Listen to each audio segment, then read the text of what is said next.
I started my education in Zanesville City Schools.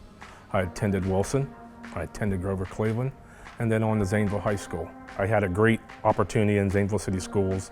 I furthered my education at Ohio State.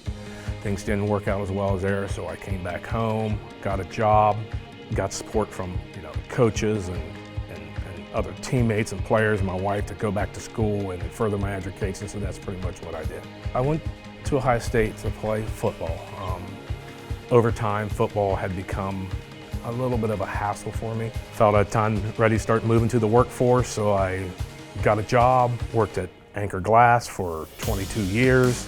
Going into criminal justice would fit me really well because I knew that'd be the last thing I was doing.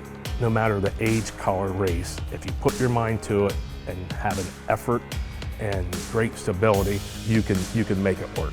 No obstacles can keep you from achieving something you want to achieve. Zane State it's a wonderful campus.